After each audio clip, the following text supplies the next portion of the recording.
샬롬, 이동춘 목사입니다. 오늘도 여러분의 삶이 주님의 평안으로 가득하시길 기원하며 하나님의 말씀을 나누겠습니다. 오늘 주시는 말씀은 요한복음 5장 22절에서부터 29절의 말씀입니다. 아버지께서 아무도 심판하지 아니하시고 심판을 다 아들에게 맡기셨으니 이는 모든 사람으로 아버지를 공경하는 것 같이 아들을 공경하게 하려 하심이라. 아들을 공경하지 아니하는 자는 그를 보내신 아버지도 공경하지 아니하느니라. 내가 진실로 진실로 너희에게 이르노니 내 말을 듣고 또 나 보내신 이를 믿는 자는 영생을 얻었고 심판에 이르지 아니하나니 사망에서 생명으로 옮겼느니라. 진실로 진실로 너희에게 이르노니 죽은 자들이 하나님의 아들의 음성을 들을 때가 오나니 곧 이때라. 듣는 자는 살아나리라. 아버지께서 자기 속에 생명이 있음같이 아들에게도 생명을 주어 그 속에 있게 하셨고 또 인자됨으로 말미암아 심판하는 권한을 주셨느니라. 이를 놀랍게 여기지 말라.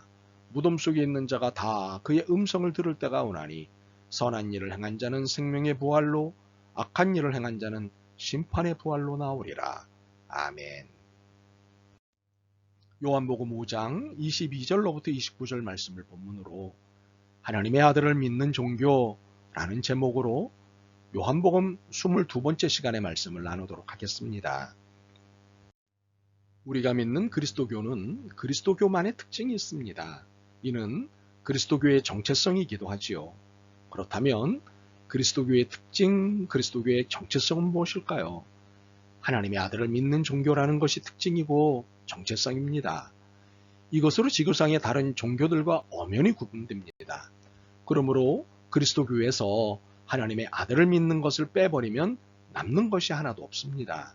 더 이상 그리스도교가 아니라는 말씀입니다. 이 진리를 오늘 본문이 증거하고 있습니다. 예수님께서 38년 된 병자를 안식일에 고쳐주셨다는 이유와 하나님을 아버지라고 했다는 이유로 유대인들은 예수님을 최고의 블랙리스트인 살해 리스트에 올렸습니다. 이에 예수님은 변명이 아닌 사실을 이야기하기 시작하셨습니다. 그것이 19절로부터 47절의 내용입니다. 그중 오늘은 22절에서부터 29절의 말씀을 보도록 하겠습니다. 예수님은 자신이 하나님을 아버지라고 부르는 이유를 밝히셨습니다. 간단합니다. 아들이기 때문입니다. 너무 간단한가요? 예수님은 자신이 하나님의 아들이란 증거로 19절로부터 21절을 말씀하셨습니다. 아버지가 하는 것을 그대로 할 수 있는 것이 아들이라면 나는 아들이라고 하신 것입니다. 특히 하나님만이 하실 수 있는 일, 죽은 자를 살리는 것을 했다면 하나님의 아들이 분명하지 않느냐고 하셨습니다. 이해가 되시죠? 이렇게 19절로부터 21절에서는 예수님 자신이 하나님의 아들이심을 증거하는 설명을 하셨습니다. 그런데 22절부터는 분위기를 바꾸셨습니다. 하나님이 하나님의 아들에게 어떤 일을 맡기셨는지를 말씀하셨습니다. 여전히 변명 같은 것은 없지만 22절부터는 변명이 더욱 없습니다. 오히려 변명이 수비적이라면 22절부터는 공격적입니다. 22절을 읽어보면 느낌이 올 것입니다.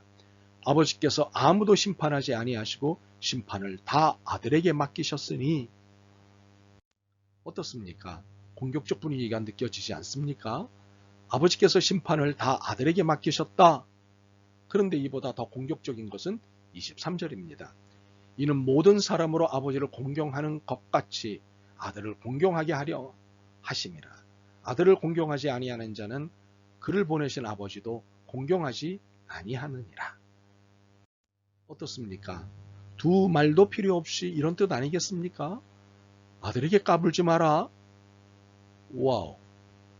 그런데 분위기가 갈수록 점입가경입니다. 24절을 보면 이해가 될 것입니다. 내가 진실로 진실로 너희에게 이르노니 내 말을 듣고 또 나 보내신 이를 믿는 자는 영생을 얻었고 심판에 이르지 아니하나니 사망에서 생명으로 옮겼느니라. 24절은 대놓고 하시는 말씀입니다. 뭡니까? 내가 하나님의 아들이다. 그런데 이번에는 협박이 아니라 선언이셨습니다. 생명, 영생, 심판, 사망, 이 모든 것이 누구의 손에 달려있다는 것입니까? 하나님 아닙니까? 그런데 이 모든 것을 하나님이 아들에게 넘겨주셨다는 것입니다. 그러니 예수님께서 당당하게 내가 하나님의 아들이다 라고 말씀하신 것입니다. 그러므로 그리스도교는 유대교가 아닙니다. 물론 유대교도 그리스도교도 구약성경이 경전이지요. 구약성경은 야훼 하나님을 말씀하고 있습니다. 유대교와 그리스도교의 하나님은 야훼 하나님입니다. 그러나 유대교는 그리스도교가 아닙니다. 신약성경을 믿지 않기 때문입니다. 특히 신약성경의 하나님을 믿지 않기 때문입니다. 신약성경의 하나님은 누구입니까? 예수님이십니다. 하나님의 아들이십니다. 이처럼 그리스도교와 유대교의 결정적 차이는 하나님의 아들을 믿느냐의 여부에 있습니다. 그러므로 그리스도교에서 하나님의 아들을 믿는 믿음을 빼면 더 이상 그리스도교가 아닙니다. 그리스도교의 절대 믿음인 하나님의 아들 예수 그리스도는 아버지이신 하나님께 어떤 일을 위임받으셨습니까? 그것은 무엇입니까? 첫째로 심판하는 권한을 받으셨습니다. 22절과 27절입니다. 아버지께서 아무도 심판하지 아니하시고 심판을 다 아들에게 맡기셨으니, 이번엔 27절입니다. 또 인자됨으로 말미암아 심판하는 권한을 주셨느니라. 심판이란 옳고 그름을 가리는 판결을 말합니다. 이는 양비론도 아니고 양시론도 아닙니다. 둘 다 아니다 혹은 둘 다 옳다식의 애매한 판단이 아닙니다. 둘 중 하나는 옳지만 둘 중 하나는 옳지 않다고 판결을 내리는 분명한 입장이 심판입니다. 이는 24절과 29절의 내용으로 충분한 설명이 가능합니다. 내가 진실로 너희에게 이르노니 내 말을 듣고 또 나 보내신 이를 믿는 자는 영생을 얻었고 심판에 이르지 아니하나니 사망에서 생명으로 옮겼느니라. 29절입니다. 선한 일을 행한 자는 생명의 부활로, 악한 일을 행한 자는 심판의 부활로 나오리라. 하나님의 아들이신 예수님에게 부여된 심판의 권한은 생살여탈의 권한입니다. 참으로 어마어마한 권한입니다. 살고 죽는 것이 예수님께 달려있는 것이기 때문입니다. 24절입니다. 내 말을 듣고 믿는 자는 영생을 얻고, 두 번째로는 생명 부여의 권한을 받으셨습니다. 25절과 26절입니다. 진실로 진실로 너희에게 이르노니 죽은 자들이 하나님의 아들의 음성을 들을 때가 오나니 곧 이때라. 듣는 자는 살아나리라. 아버지께서 자기 속에 생명이 있음같이 아들에게도 생명을 주어 그 속에 있게 하셨고, 예수님께서 하나님께 부여받은 권한은 죽은 자를 살리는 생명 부여의 권한입니다.